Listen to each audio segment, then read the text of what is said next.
and welcome to the Nexus for issue 85 of our Terminator build. Today we are going to be attaching our hand to the wrist here and completing this with these parts, and we also get the first part of the leg as well. So let's crack on. Okay, so the first thing we're going to do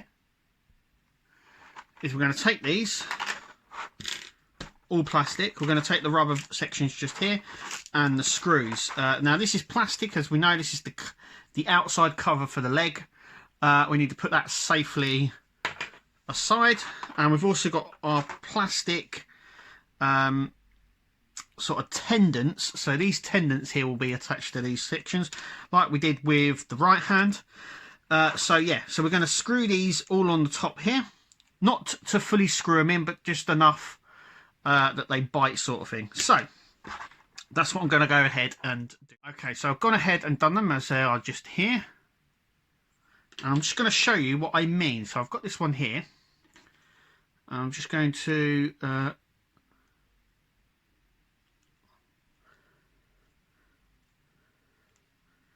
just like that, maybe a little bit more, just like that. Now if I continue to screw that, that section there will be pushed out more, meaning it will cause more resistance when pushing it in. Also as well, it has a tendency of splitting, because we had a lot of them split on the last hand. So also as well, it's worth noting that they actually screwed in with screws, where they had they were normally screwed in with like a washer. So these might actually work a little bit better, but they are all secure on. Like I said, only a few turns in, just enough to keep it on there. Now what we're going to do is we're going to grab our arm, and these three here we're just going to push up. It doesn't matter which one go up, as you can see. It goes in very nicely. There we go. And that one very nicely as well. Now I know a lot of people were worried about the last one, but like I said, it creates resistance. So if you only put a little bit, if you only screw it down a little bit, there's not a lot of resistance there, which means it's easier to move. Also as well, it's worth noting that these don't move around. They move a little bit, but they're a lot more stiffer than the last one, than the last arm, and they don't seem to flop around as much. But I think they need that sort of wiggle room so they can move up and down quite easily. I think if you jam it, or you put something on the end of that, then there's more resistance there, meaning you won't get that movement with the arm. I know there's a mod out there. I'm not too sure who does that mod, but I know that there is a mod to stop them wiggling about. But like I said, look, there's minimum movement. In fact, there's a lot more movement in the other hand. So what we're going to do is we're going to push these on. Now they do need to click on, because these are like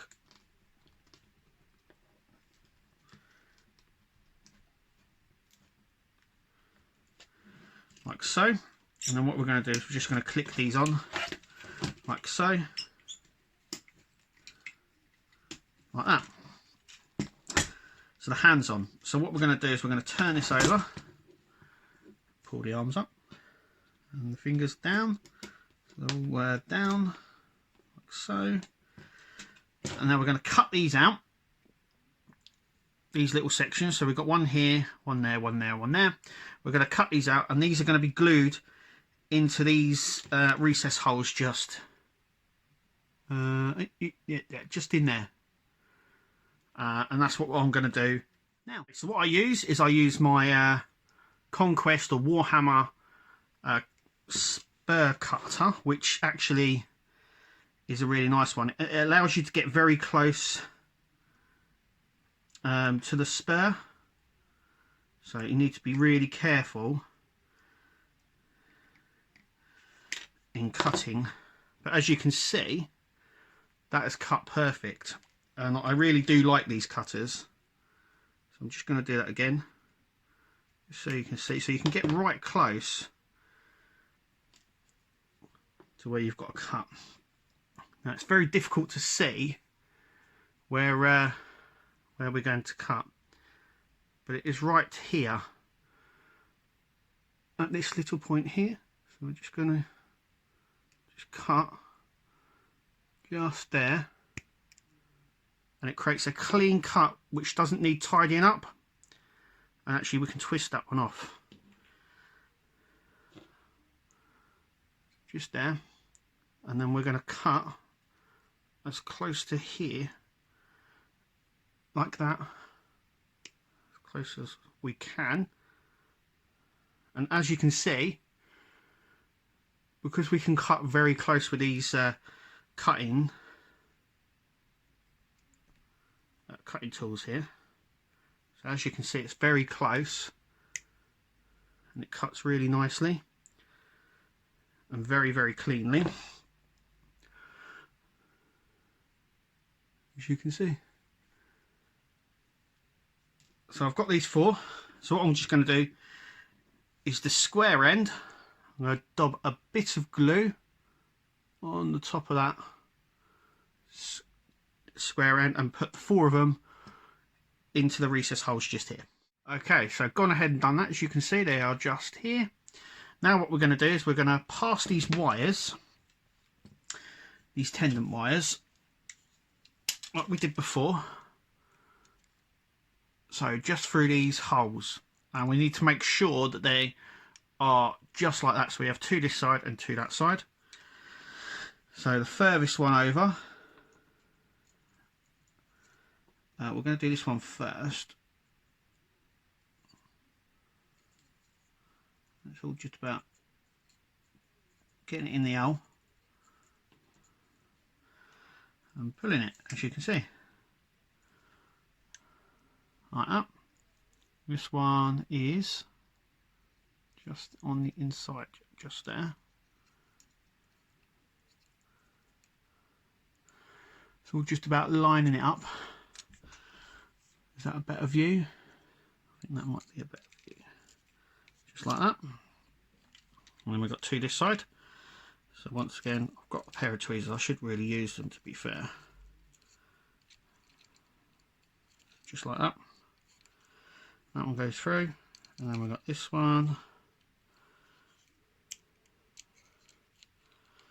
which we'll grab from this side actually. Can we see that?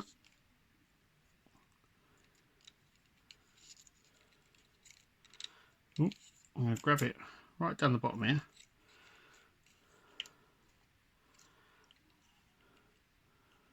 And then it's going to go into that hole just there. Just feed it through. So as you can see, they're all through now. So what we're going to do is we're going to drop a bit of glue on each of these sections just here, and then these are just going to go straight over the top. So that's what I'm going to go ahead and do. Okay, so I haven't been able to get them all fully on, as you can see, but I have been able to get them on, and that is all I care about. So let's just move these fingers back round. And they are very, very stiff, which is good. So let's move that over, move that a little bit over, like the same. And there you go. And that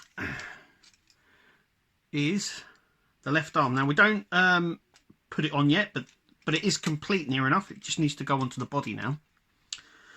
So mine will go on just like this. And I'll make that into more of a fist when it comes to, you know, the full build, I should say.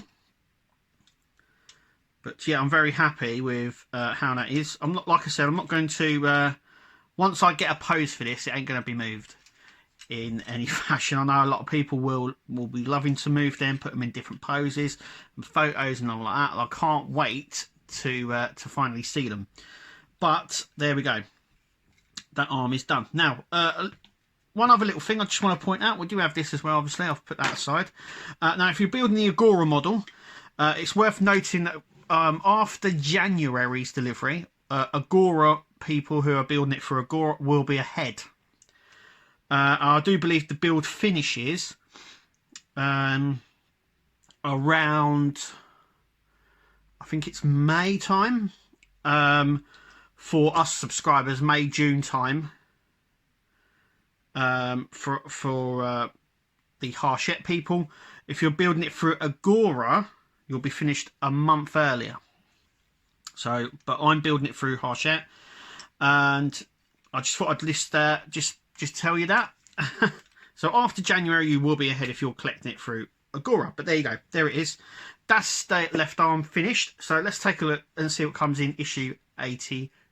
Okay, so in issue 86, we get more parts for the leg, as you can see, and it looks like we get it says assemble the shoulder, so we actually get the part that puts this actually on our Terminator, which is good. This is this part here, and I do believe it's these parts here, and then we also get and collect a hip joint. So we do get that, which we know goes just over that. That's like the sort of sleeve that goes in there. But anyway, that's what's coming out in issue 86. Thank you for watching. Remember to click subscribe, and we'll see you at the next video.